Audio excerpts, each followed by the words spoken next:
గ్రాచారంలో 100 కుక్కలకు విషం పెట్టిరట. రేణు దేశాయ్ పాపం ఆమె నిద్రపోయిందో తిన్నదో తినలేదో పాపం. 100 కుక్కలకు విషం పెట్టిరట. ఇంజక్షన్లు వేసి చంపేసిరట. ఊరవతల పాతి పెట్టిరట.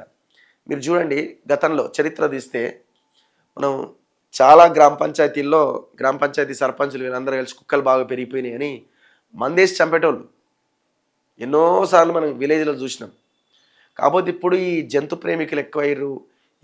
దీనివల్ల కొంత వీటిని చంపడం అనేది తగ్గింది. ఇది కూడా కేసు అవుతున్నది. మొన్న రేణు దేశాయ్ వచ్చి చాలా తీవ్రంగా మండిపడ్డది. అయితే చంపడానికంటే ఏమైనా పరిష్కారం ఉందా అంటే పరిష్కారం ఉంది. అది ప్రభుత్వాల దగ్గరే ఉంది. వాటికి కుటుంబ నియంత్రణ ఆపరేషన్స్ చేయాలి. స్టెరిలైజేషన్ అంటారు. గవర్నమెంట్స్ అవి చేయట్లే. ఇప్పుడు ఒక కుక్క పుట్టంగానే దానికి ఆపరేషన్ చేయాలా పెద్దగా అయిన తర్వాత. చేసినప్పుడు అది మళ్ళీ పిల్లల్ని పెట్టదు. అది 15 నెలలు చచ్చిపోతుంది. అది నిర్విరామంగా జరుగుతున్నప్పుడు ఆ కుక్కల రేటు పెరగకుండా ఉంటుంది. ఒక్క ఈతరది 7-8 మంది పిల్లల్ని పెట్టేసి 2 సార్లుగా అంటే 14 పిల్లలు తయారైపోయాయి. ఏముందాడా? ఊర్ల మీద పడి జనానికి అరసబట్టి. దీనిలో పెద్ద చర్చ మళ్ళీ కుక్కలని చంపుతుంటే మనుషులను చంపుతుంటే నువ్వు ఎక్కడ పోయినావు అని రేణు దేశాయ్ అడుగుతున్నావు.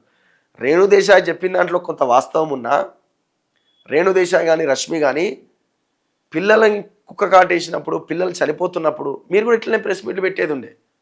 కుక్కలు ఇట్లా పిల్లల్ని చంపుతున్నాయి, గవర్నమెంట్ ఏం చేస్తుందని మీరు ప్రెస్ మీట్లు పెట్టుండే మీకు ఒక అర్థం ఉంటుండే. మీరు పెట్టిన ప్రెస్ మీట్కి కుక్కలను చచ్చిపోయినప్పుడేమో మీడియా ముందుకు వస్తారు, మనుషులు చచ్చిపోయినప్పుడు మాత్రం ఇంట్లో పడతారు. ఎట్లా ఇది? జనాలు మరి విసిగిపోతున్నారు. జనాలు ఏం చేస్తారు ఇంతకంటే? అరే ఆ కుక్కలు పిల్లల్ని చంపేస్తున్నాయి, ఎక్కడెక్కడ కరుస్తున్నాయి. 5 ఏళ్ల లెక్కలు తీస్తే 15 లక్షల కుక్కలు కాటేసినాయట మనుషులని 5 ఏళ్ళల్లో. అంటే సంవత్సరానికి తెలంగాణలో 3 లక్షల మందిని కుక్కలు కరుస్తున్నాయి. లెక్కలు ఎంత భయంకరంగా ఉన్నాయి.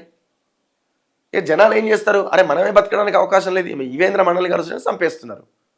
వాళ్ళు చేయడంలో కూడా తప్పేం లేదు ఇక మరి, అంతే కదా. తప్పేవరిది? గవర్నమెంట్ది. సర్పంచ్ పంచాయతీ సెక్రటరీ పైన యానిమల్స్ ఫౌండేషన్ కంప్లైంట్ చేసిందట. స్ట్రే యానిమల్స్ ఫౌండేషన్ 3 వ్యక్తులను రప్పించి కుక్కలను చంపిరట. మాజీ ఎంపీ యాక్టివిస్ట్ మేనకా గాంధీకి సమాచారం. కలెక్టర్కు ఫోన్ చేసి వివరాలు అడిగిన మేనక కేసు నమోదు చేసి కుక్కలను పాతిన చోటు గుర్తించిన పోలీసులు. నేడు పోస్టుమార్టం నిర్వహించే అవకాశం అట. చూసుకోరు ఎట్లుందో కథ. వీటిని చంపినా మరి మనుషులను చంపినప్పుడు మేనకా గాంధీ వస్తుందా?